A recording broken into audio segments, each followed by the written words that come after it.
Welcome back out to Harvest Hills Ranch.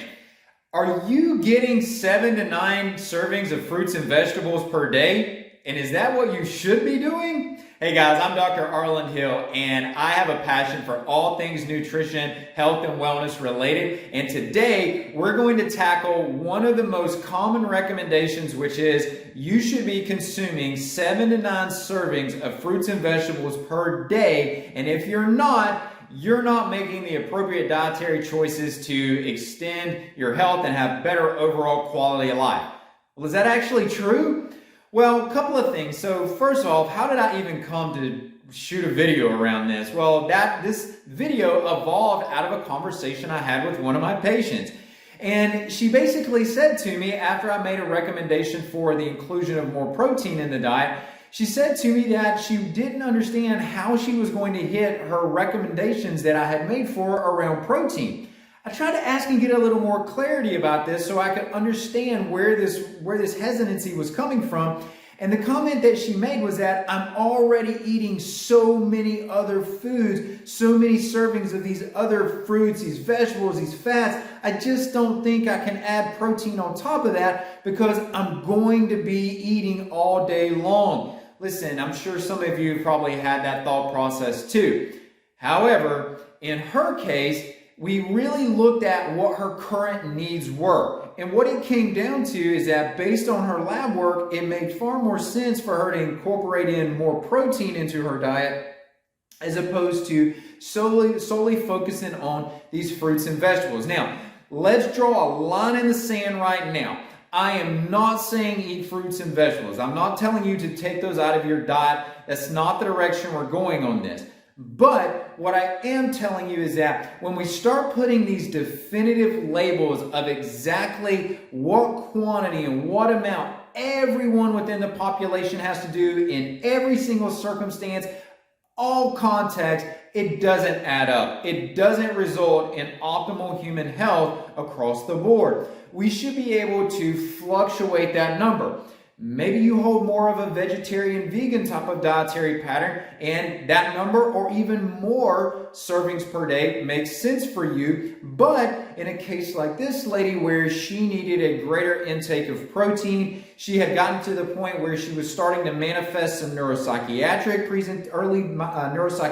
presentations, starting to lean into some anxiety, starting to lean into a little bit of depression. It was very evident that she needed more protein in her diet. And we were also seeing that there was this general pattern where she was starting to become more hypoglycemic. So in that context, adding more vegetables, adding more fruits to that equation wasn't going to result in a more optimal state of health for her. In contrast, what we ended up having to do was look at what her energy level expenditure was, what her activity level was, and match up her protein intake to meet that and even go a bit higher based on what her current need was. Okay, so we went a little bit higher.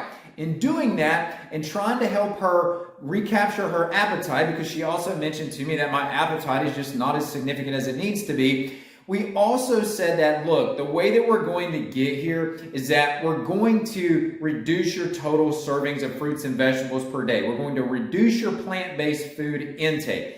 Eliminate? No. Just reduce. And we're going to focus on the highest quality sources of plants and vegetables. The highest nutrient density that we can source on that is what we're going to focus on. But on the opposite side of that, to make sure that we weren't opening the door for micronutrient deficiencies to pop up, minerals, vitamins, amino acids, so vitamins and minerals being the predominant micronutrients here. But she was also leaning towards some amino acid need as well. So we look at bringing in the protein to meet that, but the key criteria here being related to those micronutrients is that these sources of protein needed to be high quality. They needed to be nutrient rich. So for example, this is where we get into the conversation of looking at grass-fed, grass-finished, right? Not just grass-fed, but also grass-finished. We looking at pasture-raised animals, whether we're talking about if it's a ruminant animal, whether we're talking about beef, buffalo, venison, sheep, lamb or lamb, goat. any of those types of foods that's raised in the right context, was raised in the right practices, are going to have a higher nutrient density on those. We see multiple points of literature that we can point to with more of that starting to evolve that are even pointing to not just the micronutrients, but also these secondary metabolites in these foods that a lot of times we attribute to just the plants having.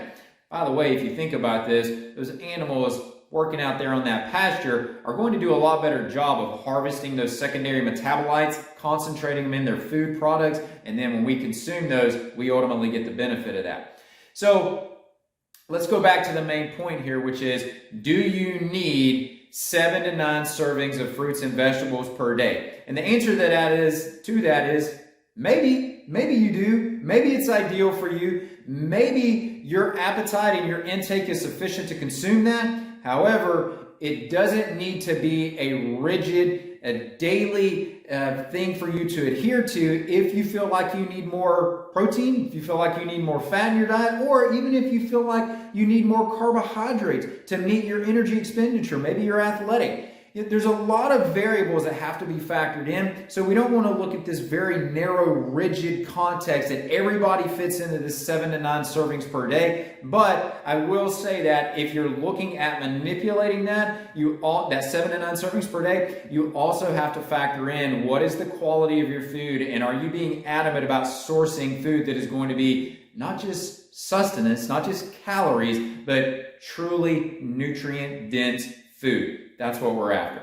So, hope you found this enjoyable. I hope you found it liberating to your diet, that you can start to be a little free thinking. You don't have to look at the standard recommendations that come out from the government agencies, and that's what we got to adhere to, or even the recommendations that we tend to see from the associations. We don't have to be so rigid about adhering to those. Listen to your body and look at your diet with a broader view, and be flexible with it. Meet your needs. Day to day, that's going to change. And when it does, don't be hesitant to move in a different direction to meet what your metabolic needs are. So with that being said, guys, I'm Dr. Arland Hill. If you're looking for more information, if you want to understand more about these high quality foods that I talked about, go to harvesthillsranch.com. If you want to understand more about what I do with patients on the clinical side, you can visit me at drarlandhill.com, and make sure you continue to check out these YouTube videos where I'm going to continue to bring you information just like this to help you have a happier, healthier, more productive life. So until next time, I'm Dr. Arland Hill out at Harvest Hills Ranch. We'll talk to you soon.